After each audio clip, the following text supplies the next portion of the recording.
Hi everyone, this is Amrita and today's video is about dietary changes to prevent kidney stone formation.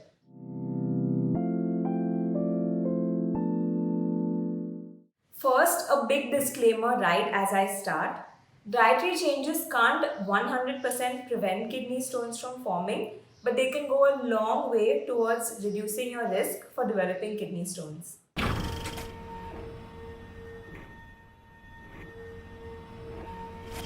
So let's start by first understanding what kidney stones really are. Kidney stones are large masses that are formed when compounds that are usually found in urine clump together and crystallize together. Kidney stones can be as small as a grain of sand or as large as a pebble. Now, unfortunately, once you've developed kidney stones, you are at a slightly higher risk for developing them again in the future, but there are some things you can do to reduce your risk. And that's what this video is about. But before we get into what to do about kidney stones, what causes them in the first place? Number one, genetics seems to play a pretty strong role in determining your risk of developing kidney stones. If you have a parent or a sibling who has kidney stones, chances that you may get one in the future are higher. Number two, there are some natural compounds that are found in our urine, which our body makes, which prevent the formation of kidney stones. When these compounds are imbalanced, kidney stone formation can occur. But whether or not you have a family history, certain dietary habits can increase or reduce your risk of kidney stone formation. Before we get into these, let's understand that each kidney stone is not necessarily the same as the next. There can be different compounds that are causing your kidney stones. For example, you can have a calcium oxalate stone, which is the most common. You can have a uric acid stone. You can have a struvite stone, a cystine stone, to name a few. But irrespective of what kind of stone you have, there are some general changes you can make to prevent the formation of any kind of stone. Let's have a look. Number one, drink lots of water. This is possibly one of the most important things you can do to prevent kidney stone formation because drinking water ensures that you're flushing out all the compounds regularly from your kidneys. So stay hydrated. How much water is enough? Drink as much water so that every time you pass urine, the color is pale yellow to clear. Number two, reduce excessive salt consumption. Excessive sodium can change the balance of salt and water in your body. This would make the urine more concentrated, lead to more compounds in the urine, and possibly lead to more stone formation. Try eating as many whole foods as possible and limit the consumption of excessively salty foods like papads, pickles, and packaged foods. Number three, eat your fruits and vegetables. The pH of your blood is pretty tightly regulated, but the pH of your urine pretty much depends on what you eat and excrete. Eating fruits and vegetables can actually raise the pH of your urine, making it more alkaline and making it less likely that you will form kidney stones. Number four, keep your protein intake moderate.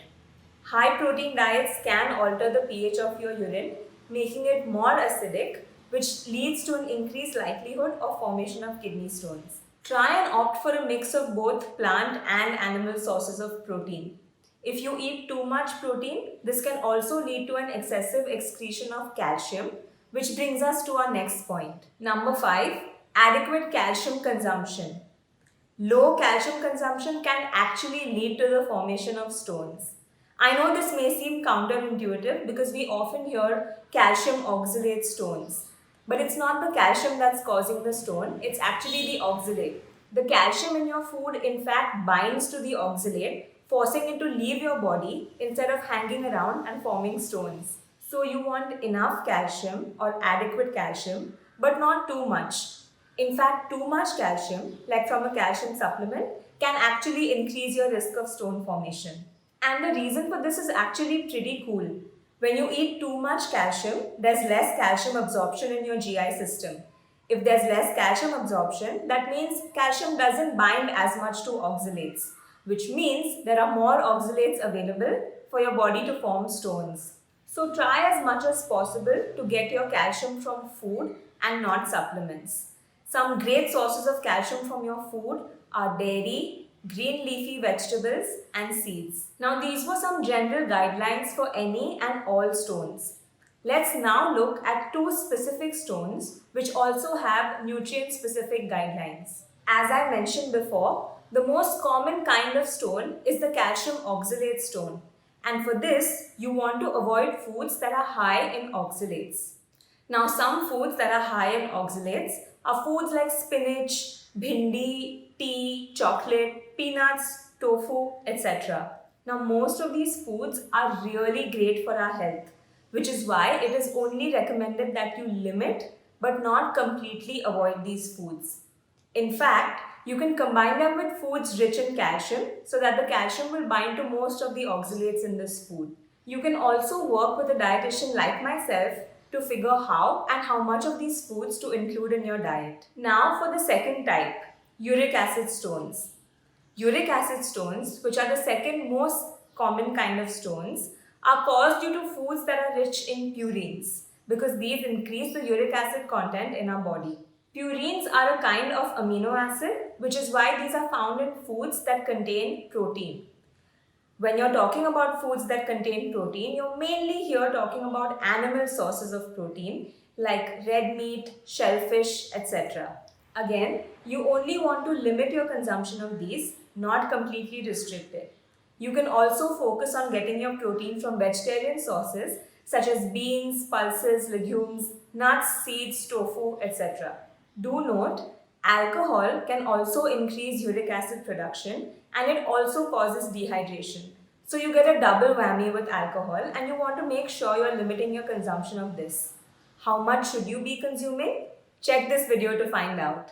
So just to sum up, dietary factors can influence your risk of kidney stone formation, and even once you've had stones, lifestyle changes can go a long way towards helping you prevent a recurrence. Having a baseline balanced diet can help you achieve some of these lifestyle changes, and you can check this video out to find out how to have a base balanced diet in place. I hope you now have a better understanding of what lifestyle changes you can make in order to prevent recurrence of stones.